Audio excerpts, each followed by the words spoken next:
अब लड़कों की भी डिमांड आना शुरू हो गई है। शादी के लिए सरकारी नौकरी वाली लड़की चाहिए, हम लड़के वाले दहेज देने के लिए तैयार है। जरूरी नहीं कि हर लव स्टोरी बेवफाई से खत्म हो, कुछ लव स्टोरी बीवियों के हाथ मोबाइल लगने से भी खत्म होती है। लड़का, बाबा जी मेरी शादी नहीं हो रही है, मैं क्या करूं? बाबा, बेटा शादी.com पे कपड़े धोने और बर्तन मांजने की तस्वीर डालो, रिश्ते की लाइन लगना शुरू हो जाएंगी। पत्नी अपनी सास की बुराई अपने पति से कर सकती है, लेकिन पति अपनी सास की बुराई अपने पत्नी से नहीं कर सकता है। ये कैसा न्याय है भाई? पल्सर और बुलेट में स्पीड चाहे जितनी हो, आखिर वो चलती एक्टिवा के पीछे ही है। एक शादीशुदा आदमी ने अपने कविता में कुछ ऐसा लिखा, मांग भरने की सजा कुछ इस कदर पा रहा हूँ कि मांग पूरी करते करते अब मैं मांग के ही खा रहा हूँ। कुछ लोग साल भर मीट, मुर्गा, मछली खाते हैं, फिर सावन में शुद्ध शाकाहारी बन जाते हैं। जब ईश्वर सब जानता ही है तो बेवकूफ किसे बनाते हैं? दो पक्के दोस्त एक पान ठेले पे रजनीगंधा की पुड़िया फाड़ते हुए बहुत ही धीर गंभीर मुद्रा में एक दूसरे से बात कर रहे थे कि मैगी मत खाया कर बे, मैदा होता है, बहुत नुकसान करती है शरीर में। शादी से पहले कुंडली चेक करने की बजाय लड़के लड़की का मोबाइल चेक किया जाए तो पता चल जाएगा कि किसकी जोड़ी कहाँ जम रही है। हर भारतीय लोग खाना खाने के पहले हाथ धोना भले ही जरूरी नहीं समझते, मगर खाने के बाद अच्छी तरह से धोते हैं ताकि मोबाइल स्क्रीन पे तेल का दाग न लग जाए। असली गुस्सा तो तब आता है जब बारात की बस में सबसे पहले जाके सीट रोक के बैठो और जब बस चलने लगे तब घर वाले पास आके बोले कि बेटा तू उठ जा, जरा फूफा जी को बैठने दे। एक औरत को हॉस्पिटल में बेटा हुआ, 4 महीने बाद उसका बेटा बीमार हो गया तो वो उसको हॉस्पिटल में ले गई जहां वो पैदा हुआ था। डॉक्टर को दिखाने के बाद डॉक्टर ने उससे अपनी फीस मांगी तो महिला बोली, काहे की फीस, अभी तो इसको यहीं से लिए हुए बस 4 महीने हुए हैं, अभी तो ये वारंटी में है। डॉक्टर बेहोश।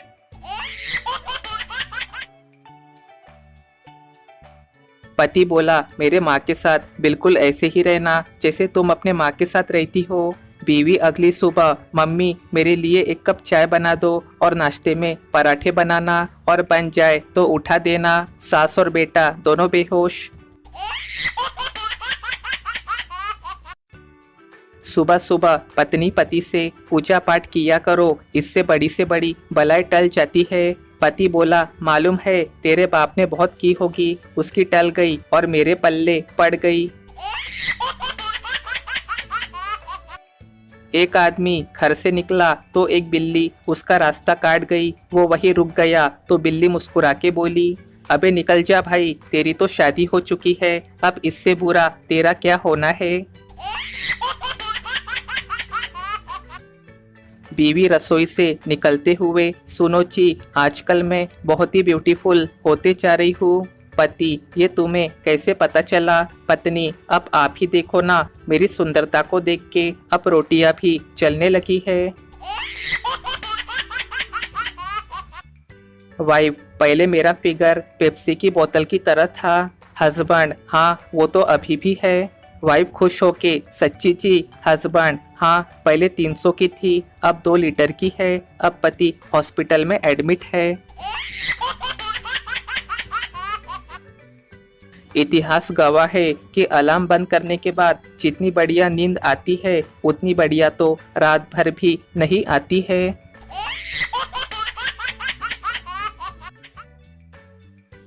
मास्टर बोले, किसी ऐसी जगह का नाम बताओ जहाँ पर बहुत सारे लोग हो फिर भी तुम अकेला महसूस करो। पप्पू बोला परीक्षा रूम, मास्टर जी बेहोश। पल्स पोलियो टीम घर आई, चंपक बीबी से बंदूक और कारतूस कहाँ है।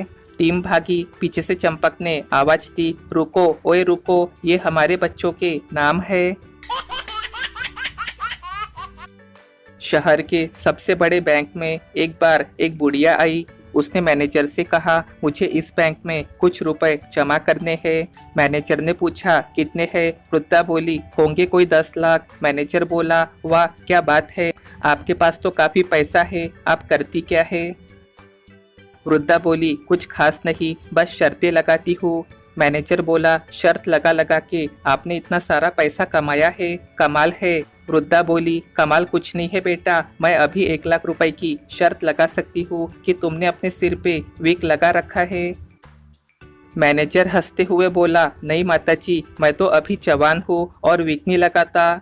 तो शर्त क्यों नहीं लगाते? वृद्धा बोली। मैनेजर ने सोचा, ये पागल बुढ़िया खामखा ही 1 लाख रुपए गंवाने पे तुली है, तो क्यों ना मैं इसका फायदा उठाऊं। मुझे तो मालूम ही है कि मैं विग नहीं लगाता।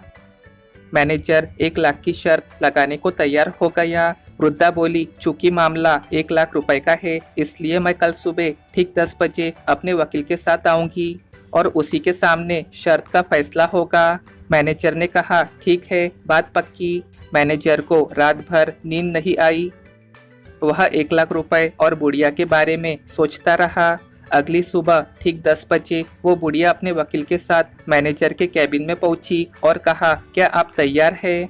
मैनेजर ने कहा, बिल्कुल, क्यों नहीं। वृद्धा बोली, लेकिन चूंकि वकील साहब भी यहाँ मौजूद है और बात 1 लाख की है, अतः मैं तसल्ली करना चाहती हूँ कि सचमुच आप विग नहीं लगाते, इसलिए मैं अपने हाथों से आपके बाल नोचकर देखूंगी। मैनेजर ने पल भर सोचा और हाँ कर दी। आखिर मामला 1 लाख का था। वृद्धा मैनेजर के नजदीक आई और धीरे धीरे आराम से मैनेजर के बाल नोचने लगी। उसी वक्त अचानक पता नहीं क्या हुआ, वकील साहब अपना माथा दीवार पे ठोकने लगे। मैनेजर ने कहा, अरे वकील साहब, क्या हो गया है आपको? वृद्धा, कुछ नहीं, इन्हें थोड़ा सदमा लगा है। मैंने इनसे 5 लाख की शर्त लगाई थी कि आज सुबह 10 बजे मैं शहर के सबसे बड़े बैंक मैनेजर के बाल नोच के दिखा दूंगी। ये सुन मैनेजर बेहोश हो गया। दोस्तों, चुटकुलों के बीच में एक फनी सवाल, इनमें से कौन सा नोट लड़की का है? दोस्तों, इसका जवाब सभी कमेंट करके बताओ। शादीशुदा आदमी की पहचान काम पे जाते हुए उसके हाथ में टिफिन डब्बा और घर लौटते हुए हाथ में सब्जी का थैला, यही उसका सिंदूर और मंगलसूत्र है। एक कार्यक्रम में प्रिंसिपल ने सभी अपने पुराने स्टूडेंट से पूछा, इस कॉलेज में आपका कोई कड़वा अनुभव? एक आदमी बोला, मैं और मेरी पत्नी इसी कॉलेज में मिले थे। सुरेश, कल तेरी पत्नी की झगड़ने की जोर जोर से चिल्लाने की आवाज। मेरे मंगेश, अरे कुछ नहीं यार, उसका फोटो इंस्टाग्राम पे अपलोड करने की जगह OLX पे अपलोड हो गया, इसलिए। इतिहास गवाह है, जब जब तुम्हारे परीक्षा के पेपर होंगे तभी तुम्हारे किसी न किसी रिश्तेदार की शादी होंगी। गर्लफ्रेंड बॉयफ्रेंड से तुमने वो सामने खिड़की में जो तोता मैना बैठे हैं उन्हें देखा? दोनों हर रोज यहाँ आते हैं, साथ साथ बैठते हैं, चहचहाते हैं, और एक हम है कि हमेशा लड़ते ही रहते हैं। बॉयफ्रेंड बोला, हाँ, पर तुमने एक चीज पे ध्यान नहीं दिया, यहाँ बैठने वाले जोड़े में से तोता तो हर रोज वही होता है, पर मैना हमेशा नहीं होती है। गर्लफ्रेंड बेहोश।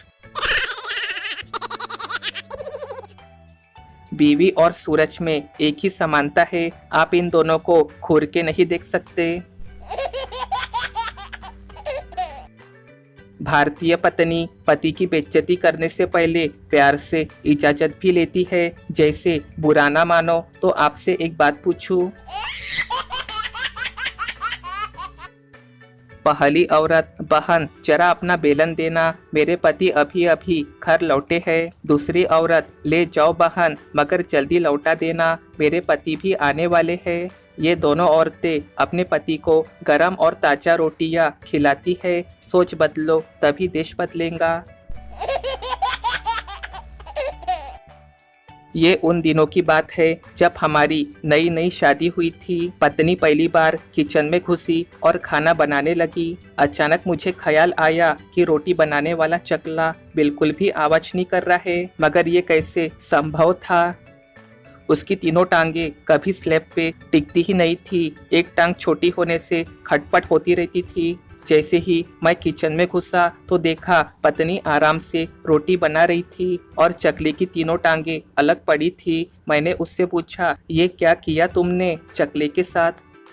पत्नी बोली, कुछ ज्यादा ही खटपट कर रहा था तो मैंने इसकी तीनों टांगे तोड़ दी। मेरा यही स्टाइल है। उसका ये स्टाइल देख के फिर मेरी भी कभी खटपट करने की हिम्मत नहीं हुई। भारतीय बच्चों के प्रकार। स्कूल जाने के दरमियान होशियार बच्चे जल्दी भागो, लेट हो गए हैं। मिडल बेंच में बैठने वाले बच्चे अब लेट हो ही गए हैं तो आराम से जाएंगे। सबसे पीछे की बेंच पे बैठने वाले बच्चे, लेट हो गए यार, अब स्कूल ही नहीं जाएंगे। देखा जाए तो इंसान का जीवन भी एक तरह से सांप जैसा ही है, जो पूरा जीवन लाइट, पानी, हॉस्पिटल, स्कूल, मोबाइल, ऑफिस आदि के बिल में गुजरता है। घोर कलयुग है। एक वो दिन था जब नारी के वस्त्र हरण की वजह से महाभारत हुई थी, और आज ये दिन है कि अब नारी को पूरे वस्त्र पहनने के लिए बोल दे तो घर में महाभारत हो जाती है। जब आपको पता नहीं चल रहा है कि आपकी जिंदगी में क्या चल रहा है तो अपने पड़ोसियों के पास चले जाए, साले सब खबर रखते हैं। भारत में धंधा करने वालों में भी गजब का टैलेंट है। कल एक साइकिल की दुकान पे लगे बोर्ड पे लिखा था, हम बढ़ते पेट्रोल की कीमत से ही नहीं, बढ़ते पेट से भी बचाते हैं। डॉक्टर ने पप्पू मरीज को रोजाना 8 से 10 किलोमीटर चलने को कहा। साल भर बाद पप्पू मरीज ने डॉक्टर को फोन किया कि अफगानिस्तान पहुंच गया हूँ, यही रुक जाओ या आगे बांग्लादेश निकल जाओ। डॉक्टर बेहोश। प्राइवेट स्कूल के बच्चे एनिमल चू में, look tiger is sleeping, don't disturb. सरकारी स्कूल के बच्चे, देख पप्पू तेरा बाप सो रहा है, पत्थर मार के साले को उठा। पत्नियां और बच्चे सब ऑनलाइन सामान मंगवा रहे हैं और उधर पति बेचारा दुकान में अगरबत्ती जला के ग्राहक आने और बोहनी होने का इंतजार कर रहा है। गजब माया है। पकोड़े ही निभा रहे हैं दोनों तरफ वफा, न चाय वाले खफा न दारू वाले खफा। एक वकील बहुत तेज रफ्तार से कार चला रहा था। ट्रैफिक पुलिस के अधिकारी ने उसे रोका। वकील, क्या बात है सर? ट्रैफिक पुलिस, सर आप तेज गति से कार चला रहे थे, अपना ड्राइविंग लाइसेंस दिखाए। वकील, मैं आपको ड्राइविंग लाइसेंस जरूर दिखाता, लेकिन मेरे पास लाइसेंस नहीं है। ट्रैफिक पुलिस, तो कहा है? वकील, 5 साल पहले ही खो गया जब मैं शराब पी के गाड़ी चला रहा था। ट्रैफिक पुलिस, ओहो, तो क्या मैं आपके गाड़ी के रजिस्ट्रेशन पेपर देख सकता हूँ? वकील, मैं नहीं दिखा सकता। ट्रैफिक पुलिस, क्यों? वकील, क्योंकि ये कार चोरी की है। ट्रैफिक पुलिस आश्चर्य से, चोरी की है?